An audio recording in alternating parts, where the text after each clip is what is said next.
Friday MLB slate. For me, been a really, really rough MLB year. It was a really good NBA year, really bad MLB year, and really ready to turn the table and focus on the playoffs and football and then basketball coming up in a couple weeks. So I'm actually excited about it being the last day. Usually I have a little bit of sadness too. This year, not so much for me. Sheets, how you doing? And any sort of overall thoughts today before we get it's always process, and just keep on, even if the baseball season itself is ending. Again, I did another, again, I'm doing this every morning. I did like an early build of the using, the Sabre Sim and going through my process and things like that. Even though baseball's coming to a close, I'm going to be, the NBA is coming really soon. And remember, the NBA is going to require you to act much quicker. So I'm practicing, how to more efficiently navigate the different technologies that I'm going to need to get things going, and I'm showing people and I'm learning and this, that, and the other thing. I want to whine about something a little bit. Yeah. I mean, I don't know what it is about Nashville. Okay. So Stacy went to Nashville for this, for a couple of days with her sister. It's her sister's 50th. So they went on a girls' trip there. And last time they went to Nashville, my brother died. Okay. Oh my God. So I have that, you know what I mean? Yeah. And this time, now this is obviously not as extreme, but this time I was going to go play. I said, you know what? This time I'm going to go play the WSOP online event in Jersey. And my buddy, his whole house has the flu. So, so that's canceled. But I am going to be, there's another like 12 days of these tournaments. I got $1,500 in that freaking account. I'm going to go there and fire that thing off somehow. So I'm going to find it. The good thing is they're only 1 day events, I'll find the time to go out to Jersey and freaking do it. So the other thing is, so now I'm basically, I'm going to be around a little bit more this weekend. I already, just in case anybody cares, I put up like all my State King stuffs for like the whole weekend already, like from all the footballs and the Nashvilles and the NASCARs and everything else. I already put up like my showdown slate for the Jacksonville game on Sunday morning up there. So no, I just wanted to get it out of the way. I had a little time, so I did that. Yeah. And baseball, I'm ready tonight. Yesterday, I did not have the Coors game. I was hoping you did because I know you like Colorado, so I was hoping that I just didn't play enough. I mean, I played 3 lineups. Okay. I'm hoping you did that. Texas obviously didn't get anywhere. Good on Seattle. Big freaking hit from JP Crawford to with 2 outs down 1 to win the game on a walk-off to save their season pretty much. That was pretty strong. Yep. And weird stuff happened at Citi Field yesterday. So I have to get this all exactly right, but I know Miami really kind of needed to win, and Miami was down 1 going into the top of the 9th, and they scored 2 runs, and then the Rays came. So they suspended the game, and the way I hear it, if the game because it's ended, like the Mets would get the win somehow. You know what I mean? Even though that's impossible. Whatever it's about. Something like that. Yeah, that's what I heard. That's impossible. And the other thing is that there's like no way they're ever going to be able to play that game. So from what I heard, they might just suspend it, and then maybe if they need it later, they'll go back and finish it or something like that. I don't know what's going to happen with that, but pretty weird. It was funny because you thought that there might be something weird happen at Citi Field anyway. You know what I mean? So yeah. So that was kind of interesting. I don't know what's to make of that. Today, if this Met game plays, I mean, good luck. I don't know. Doesn't look like anybody's playing baseball around here. So, but we'll see how that goes. But I'm ready to get after it. The Mets game's already been postponed, by the way. Oh, it has been postponed already? Yeah. Okay, very good. And it's a meaningless game, so it doesn't matter. The weird one about yesterday was that they needed to figure something out because that team is in the playoff. They're in the playoffs as of right now by a half a game. Like it's literally as important as it could have been. So very, very strange stuff. I have also kind of like an okay boomer take from yesterday. I always feel like I don't know. I always feel like weird when I feel this way. But so I watched do you see the Bryce Harper Angel Hernandez thing? Yeah, and Angel Hernandez is an awful umpire, by the way. Whatever. Yeah, I don't care. Okay. Yeah. So Angel Hernandez made a bad call, which he tends to do. You know, probably more than most, right? Pretty bad umpire, whatever it is. But I mean, what a freaking atrocious look for freaking Bryce Harper to go freaking stomping out after him like that was after he got thrown out of the game. I actually totally disagree with you. We're on. Yeah, I know. That's why I feel this way. So yeah, he's like some 6'6" dude, freaking athlete. He's like just jumping out after him like a little freaking baby. Just a freaking one. Listen, it's okay. They didn't defend their freaking title. End of the season. The guy's 100 years old. You're going out there with go sit the fuck down. You know that's again my okay boomer opinion. I know whatever it is, they're competitors, whatever it is. Just freaking sit the fuck down. The guy made a bad call and just be done with the freaking season. Yeah, I would go so far as not only do I couldn't disagree with you more. I know. If someone did the opposite and didn't react to being thrown out in that situation, I would have actually hated the player. I would have actually thought the player had something wrong with them internally, that they wouldn't have any reaction because he didn't. It wasn't even that big of an argument. First, he just went what, and then he threw him out, and then he was like, I thought it was actually like appropriate. No, I thought he was. I thought he got threw out after he started to go after him. So no, that not from what I understood. But if I'm wrong, it does change. Watch the video. It's maybe just because I'm older now. I'm a little more sensitive to older people. It just looked really bad from my angle. Well, I mean, yeah. And before we get into the slate, I guess one last thing. Maybe that's a whole separate thing that between the government, between our government, and in some of these, especially in some of these sports where these guys' vision can't see anything. I think that we've got to start looking for younger umpires. Part of the problem is these guys being a million years old. It's like they're grandfathered into this, so we let them go out there and wildly call things that make no sense. Anyway, so fire them. Retire them. Right. But don't let these 6'6" guys that go like one running after them. You know what I mean? Like just give a little respect. You rather it be the 5'3" managers like they used to be, the kick in the dirt and stuff? No, I don't think there's any reason to physically go. No. I was just kidding. No, you know how they do. I'm just sort of kidding. You know, listen, it looked bad to me. Yeah. I got you. Okay. Well, we can. I'm not like a huge Harper guy. It just was just my opinion was that it was egregious on all levels. Egregious call, probably a bad ejection, but that does not. I don't know. I had to check these standings. I'm like, I know Philly's in the playoffs already, but am I right about that? Because it did look to me like he was arguing so strongly that it was like were eliminated from the playoffs on it or something like that. Who cares? But it wasn't. Anyway, sit down. I will tell you guys about this slate, though. Just beware. Any team without anything to play for, we're gonna have to. You're gonna have to play at your own risk too, and I'll do the same depending on if I decide to play today or not.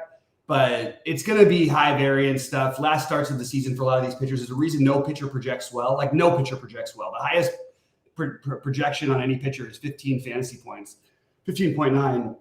I don't know if I've seen that on a full slate basically this whole season since opening day. But there is nobody getting overextended, and we'll try to figure out maybe some who's got some redemption stuff or whatever. But really, the pitching is going to be a huge wild card today, just in how long a lot of these guys pitch. Now here's another just kind of wait. What is that? Wait, I thought I had another. I had another kind of bad take. I had another one. I'm sure it'll come back. I'm going to pull this. I don't care. I'm going to pull this up. Let's see. You're responding because it's on Twitter. I'm gonna pull this up because I do not like this, and you know what? I'm gonna pull this up. All right, so I'm gonna share my screen. This is not violating copyright because it's somebody's tweet. How about that? Okay, there we go. So this is what we're gonna do. This is what happens the last day of the MLB season, everybody. We get to talk about all kinds of stuff, and that's fine by me. I think this is more important. All right, so we're gonna look at everybody's here. We'll look at Bryce Harper. Let's see how he reacts. I think you had another take. You're gonna go back this one. Yeah, we're going right here. Yeah, we're going back to this. All right, so here we go. Yeah, but you missed. Now he throws him out. He's halfway down the line. Yeah, but he's a quarter. Oh, come on. Just look at him. You really want this? Look at this. This is the part that's after the throwing out. Like I said, that happens with everybody after they get thrown out. He's not actually going to go hit him. Yeah, okay. So there you go. Sit down. That's my. What was your other one? This you just wanted to show. That was it. But I had another one. But I missed it. Okay. All right. Well, let's share your other screen and we can talk about the slate. Yeah. Fine. And oddly enough, we usually agree on these things. This one, we're in a different page of. But that's okay. That's what. Hey, we talked about this yesterday. That it's healthy to disagree with the co-host. Absolutely. I think it's very healthy. All right, let's talk about it. Let's get into it. We've got the first one up is Boston and Baltimore, who clinched yesterday. So I have no idea what kind of lineup Baltimore is rolling out there. As of right now, both of these pitchers are on my list. That's all I have. So I remembered my bad take. It wasn't a bad take. It might have been an off observation. So, it was related to what you said about having what teams have to play for and stuff.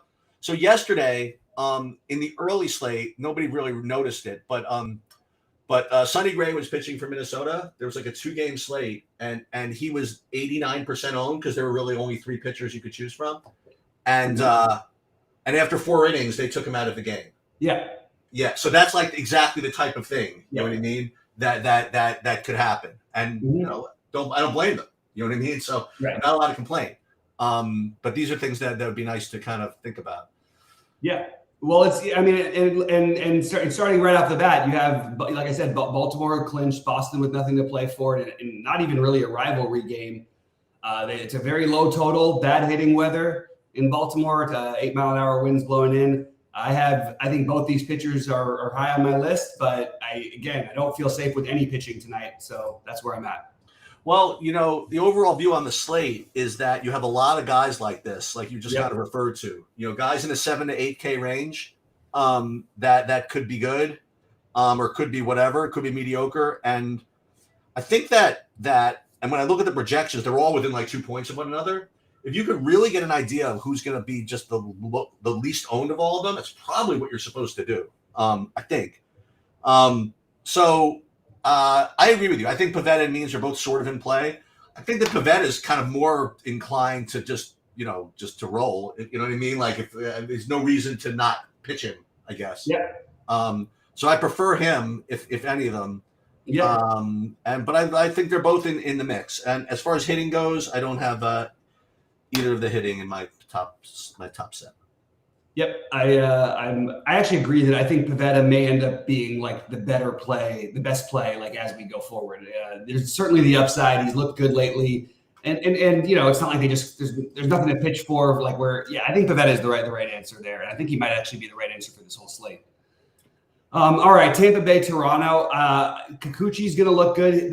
I will say this, if they get into any serious trouble, it's interesting to see how far they let him pitch through it because they're right on the cusp right now of the postseason. Let me just double check. Actually, I just lost my wild card thing by accident, but either way, they are right there. And Tampa Bay. I have to grab my playoff. I'm pulling them up. I got it up here, right here. Okay, let's grab the wild. All right, so wild card, Toronto is they're clear. What? They're a game up, right? Right, they're a game up, but sort of like 2 games up, sort of because. Oh, I got you. So they really just need another game and a loss to. I guess just a game to clinch that. They could use. They need a win. They could use a win. Yeah, but maybe not quite as dire circumstances. And Tampa Bay is now behind the Yankees behind Baltimore. It's over. So I expect to see a weak lineup from Tampa Bay today, but you never know. And honestly, their weak lineups score as much as their good lineups do. They've been playing a lot of weak lineups lately. All this to say that I have a little bit of interest in Kikuchi, but probably less so than the field will. Yeah, I have Kikuchi as like one of like those 12 pitchers or so that are all the same to me. I mean, honestly. And if, like I said, if that turns out to be where people go, I'll be off it, honestly. This is the other one that you kind of hit last night. You had Colorado and you like Toronto also. Anyway, I'm not getting to any of the hitting here, and I'm not getting to Savali either. I forgot to mention him. But Kikuchi, he's going to be in play, but I'm not going to play him in my big buy-in, I don't think. I actually don't mind Toronto as a stack. Okay. Yeah. You're getting the absolute worst from Tampa Bay, and that's fine with me. I'll Savale and then the bullpen and however long anybody pitches. I don't see there's literally like no motivation for them to win this game. Okay. Atlanta, Washington. Look, I understand Atlanta's having fun setting all these records with this. it's starting to feel a little bit like I guess you're supposed to play the game, so that I should be happy about that. But it's kind of weird. Like, I don't know. This is the same thing that got their guys injured before. They've done this going back into the 90s where they had guys injured in the last week of the season when they were up by 20 games. If I were them, I'm just shutting down everybody. I have no interest in trying to do anything else. And I'm curious to see whether they do that tonight. If they play, it's hard not to say Atlanta's a good stack. I immediately love the over in this game. I love the under in this game because I am going to gamble on that Atlanta finally does pull back the reins a little bit. And then you have Winans, who's talented against this Washington team, who's on the list for me as well. So depending on who Atlanta plays out there, I think no matter what they're in play, but they're going to be chalky probably, and we honestly don't really know. I'm just going to take a look at their ownership, their early projected ownership. I actually don't have it that crazy, but still pretty high. Yeah, it really just depends on what lineup they release. But even if they release a bad one, Atlanta is in a good spot. It's a bad pitcher, bad bullpen behind him, good hitting conditions in Atlanta. So it's going to be hard not to have Atlanta as one of the top stacks, I think, even if they put a weak lineup for them out. Okay, I am a little bit shocked. It's something I saw yesterday. That I don't know how close it was, but they said something about Minnesota has X amount of home runs for the season or something like that. I just presumed that this was the record, just because they seemed like they had a home run every time they come to the plate. I was unaware that the Twins in 2019 had this is why I barely even follow anything. You know what I mean? 2009, they had a lot more. I don't know if it's a lot more, whatever it is, but it's amazing that Atlanta does not have the record in a weird way. Yeah. So if they were within a couple of the record, I would say they're playing everybody. The weird part is that year the Twins only had one more home run than the Yankees did. Yeah, right. Well, Aaron Judge had them all, right, or something. I don't know. It's But so I don't know if that's the case. But again, this is going to happen one day. They're going to show it in 2 years. They're going to come up with an investigation that there was something in all of the bats of Atlanta. They just hit it farther than everybody else. I've never seen anything like it in my life. Anyway, I don't really think it matters who's playing for Atlanta. I mean, really, I just think I think they're going to be in play again. I think they're going to project to be one of the top stacks again. They're not going to be the highest owned, I don't think. And if you're playing some lineups, you got to play them. I just think you do. Anyway, that's really all I have from there. I don't have any of the pitching, and that's it. Yep. All right, moving along. What do you got next here? I have San Diego, Chicago. All right, why don't you jump into that one real quick? Yeah. So finally, at the end of I presume the White Sox are now in the playoffs, so it's finally going to be the end of a year of me getting Dylan Cease wrong every start. This will be the last chance for me to prove for sure that I'd have no idea what to do with him. And once again, he looks like a decent play. This one, he might not be as highly owned because there are all these guys that are cheaper. You know what I mean? You have all these 7,500s and whatever it is out there.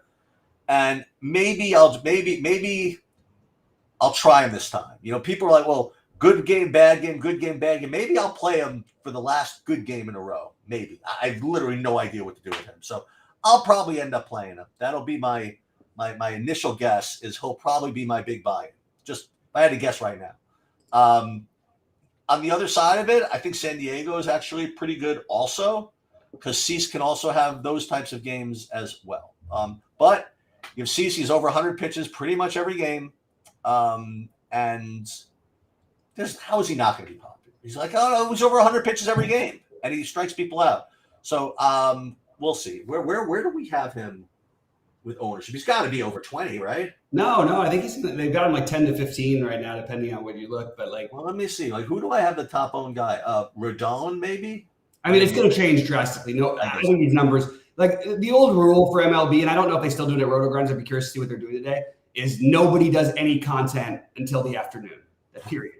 Because it absolutely is all meaningless. Most of what we're talking about is completely meaningless, especially as it relates to lineups, because we have no idea if the Padres. we don't know if Machado, Soto, and Bogarts are going to sit or something. Right. It's just we're really just speculating. So I don't think any ownership or anything like that should be paid any attention right now. But right off the bat, I will say that a good like kind of like strikeout pairing like Pivetta Cease right now before you get to the rest of the games seems to make the most sense to me. That's where we're on the same page with that. I agree 100%. I just want to see what San Diego's lineup looks like. And for those of you guys who do follow our content, please like and subscribe to the video, all that stuff. But I'm not going to release mine until probably literally just before the game started until we get the lineups, because I don't think there's any value in just speculating when there's no need to speculate. Okay, so here we get into the Rodon thing. Is that what? Oh no, do we not? Well, both. I mean, the Rodon and the Yankees thing. I mean, like, what's the Yankees thing? Well, I mean, I currently ran my first bit of runs, and I'm getting, like, depending on what settings you use, anywhere between 85 and 100% Yankees. I feel like both of these things all of these are super in play. I mean, it's like the one game with great hitting weather. It's 87 degrees with 11-mile-an-hour winds blowing out to left. It's like on a slate where there's tons of bad weather. Or just not good hitting weather. Yeah, I think you kind of have to consider all angles of this one, right? What do you think? Yeah. I think the Yankees are going to be huge chalk for openers, which is hilarious for the Yankees to end the rate. Well, for not quite the end rate, but end the weekday regular season as the chalk after everybody's been loading up on pitchers against them for the last weeks. Yeah, but Lyles is just that guy. You know what I mean? People always load up against him. So Rodon. And listen, call it what it is. I mean, the Yankees pitchers have ended the season pitching pretty well. You know, I don't know what that means, but he's certainly in play. I would put him with right alongside of Pivetta and Cease as the top three right now. Again, I haven't gotten to the rest of the games yet, and it's a question of what kind of Yankee exposure you're going to want, because there's certainly. At least for me, they're looking like the top stack by a pretty wide margin, actually. Yeah. You have Stanton is under 4K. That's for openers, right? And then. Yeah. It seems like it's just a great hitting spot against Lyles, and then with the great hitting weather, yeah, it's going to be hard not to want to play some Yankees. And I also do like Rodon, because I think the Yankees are going to try because the year's been so disappointing. They seem to do this thing where they really end strong on these down years for them, and I do think that they'd want the crowd not to boo Carlos Rodon on opening day. So if he's got anything going at all, I think they let him in and let him pitch a little bit. That's my prediction. And the other thing is something you had mentioned yesterday is that they are one win away from clinching to be over 500, which you said means something. So yep. But nobody has anything to play for, Josh. There's no point of even mentioning that. Nobody has it. Neither do the Royals.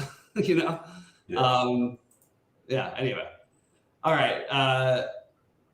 So what do you have next? Chicago, Milwaukee, Cubs, Milwaukee. Cubs in Milwaukee. Okay. Why don't you jump into that one? I took some shots at the Cubs yesterday. They didn't really deliver for me. Work for us. I'm not really getting too much of anything here today. Neither of the pitchers and neither of the hitting, actually. Yeah, nothing. Anything's fine and nothing stands out. I do think. Well, let me rephrase. Let's think about this for a second. The Cubs actually have something to play for, which actually makes it scarier though too, because Tauchman, Mastrobuoni, potentially Candelario could all be pinch hit risks. But Colin Ray is so great that they only have a 4.25 total. Something's a little funny there. I don't know. This feels like an interesting spot maybe to consider the Cubs. I'm going to consider the Cubs. I don't want to dismiss, by the way, what Josh just said, because I agree with him. I think Kansas City is a good stat. Liking the Royals is one thing, but you can't say that because they have nothing to play for. Literally 90% of the team. Well, it doesn't even matter. They've had stuff to play for the whole season. The team was done. It's right, and then when they have nothing to play for, also we've seen that for the last couple of weeks. Yeah. All right, what else do we got here? Okay, so now we have the next chalk. So we have Minnesota in Colorado. It's a weird scheduling thing. You know what I mean? Like the last place you want to be before you have to start the playoffs is in Coors, I think. You know what I mean? Because Yeah. you're having your park downgrade, setting up the park downgrade. Anyway, yeah, I mean Minnesota's going to look really, really good and really cheap and really everything, and they're going to be the second. I don't know, maybe even chalkier than the Yankees. I don't know. I think those are the two teams that are going to get a good amount of the ownership. Watch the lineup. What's that? Go ahead. No, go ahead. Watch the lineup, like you said. See who they throw in there. At least they price these guys. You know what I mean? Like, so maybe they're not cheap. Like Polanco 5,300. Kepler probably won't even play. Right? They're actually super cheap. Oh, I didn't. Julian 3.4, Jeffers 4.2, probably batting third. Oh yeah, Correa's 4.5. These guys were cheaper though, I thought, before. Anyway, yeah. So Minnesota's going to look really, really good. I'm not. I don't think I'm going to get to Joe Ryan again. This is perfect candidate for 4 innings and out. Like just the same thing we talked about. No, I would say that his expected pitch count should be around 75 today. Yeah. So we're not playing that. How about Colorado against whatever they throw out there for the Minnesota? Is the best bullpen in baseball? No. I don't know what they throw out there in the bullpen. I don't know. Even if they throw out the bad stuff, they have okay. Their bullpen guys, if they bring their bullpen guys, you think they even would want to stay a little bit fresh because they're going to have to play a first round series, unlike some of these other teams.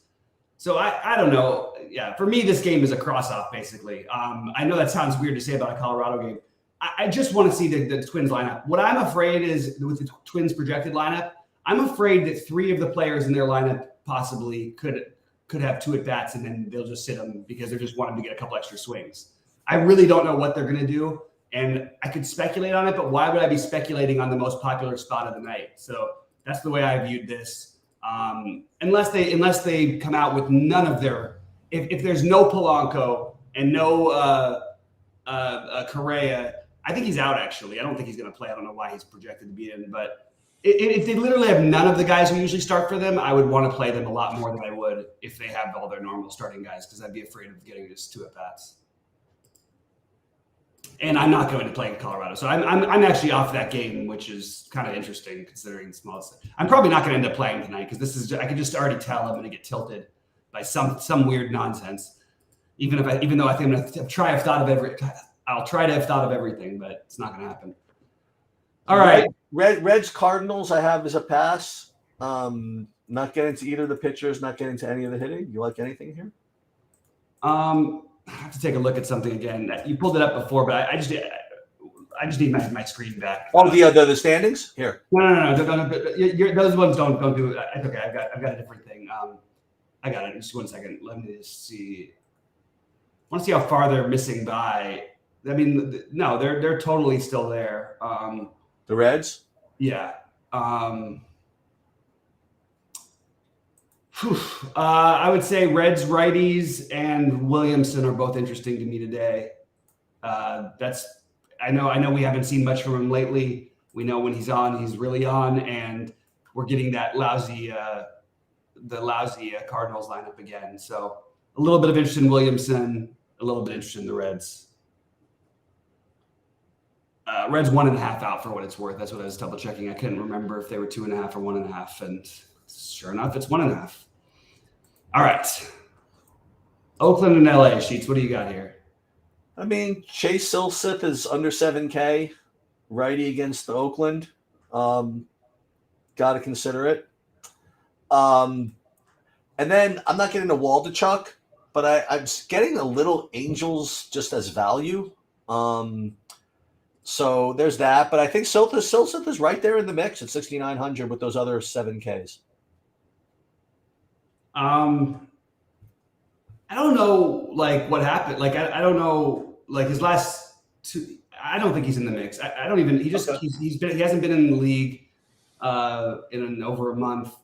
When he was pitching his last two outings without even pitching poorly. He pitched 3 innings. So I don't have him as in play. Okay. Just because it's speculation. I could try and do some digging and see if there's anything, but I don't love it all that much anyway. At even some ownership. I do, however, think that Waldichuk is in play. So I like Waldichuk and I like the A's a little bit, but I don't think you need to go there to the A's on this slate. But I think Waldichuk and the A's are probably my favorite parts of this game. What is the story with the Diamondbacks? So the Diamondbacks are what? They're in. They're in. So I guess technically they could lose out. If they lost out, the Cubs won out, Miami lost. It would take a lot. It would take the 3 games would have to go all to the other guy. Yeah, so the Miami would have to win 4, the Cubs would have to win 3, and they'd have to lose 3. And even then, I'm not sure about the tiebreakers. Yeah, so I'm going to be off of Gallon here. I'm going to be off of France, but I might be in Arizona. I mean, France can get hit. So again, depending on who Arizona plays, I don't have them projected as like even in the top 6 or 7. I don't know exactly why. I mean, I don't know. I think Arizona is decent here. No, I don't have any interest at all in Arizona. Okay. Let me just double check if the roof is open. I think the roof must be open because the total seems overly high. And yeah, it is open. That's the one thing that it's got going for this game. I would not be trying to stack in a must-win Houston team that if France gets any bit of trouble, you get best pitcher, best pitcher, best pitcher, best pitcher. This is a desperation time. It's playoff baseball. Oh, okay. I thought Houston was set. Okay. No, not even close. They could still miss entirely, which fair enough then. Yeah. Fair enough. Yeah. So I just can't quite get to it, but I do like that the roof's open. I actually was thinking maybe it's a little too contrarian for the size of the slate to play any Houston, but I mean, Houston has a 4.6 run total. I haven't seen that run total against Gallon this whole season. Well, because like you said, you're going to get like 4 innings. Well, I think it's because more to do with the roof being open and 100-degree. Oh, okay. Yeah. But it could be a little bit of both. All right, Texas. For what it's worth, SaberSim seems to mostly like the unders today if you compare them with the Vegas lines. That's interesting. Texas and Seattle. This is a huge game. Another like kind of must-win game for Seattle. They, as I mentioned in the intro, they had just a remarkable, really like comeback win in the bottom of the 9th last night. It was like they put runners on 2nd and 3rd with nobody out, and then they had a walk, and then they almost got shut out of it. Got the 2 outs, and then Crawford, right on cue, man. Like the announcer was saying, "Boy, I'm trying to this at bat could be for the season." And like the next pitch, he got it down the left field corner. So we got another one, and they got Brian Wu going, and I don't know.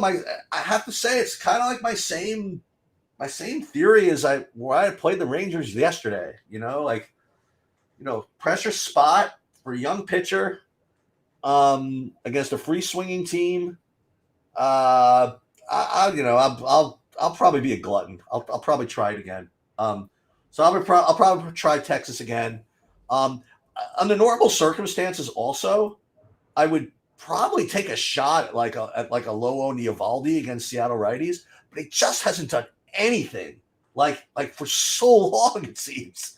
So I just don't think I can do it.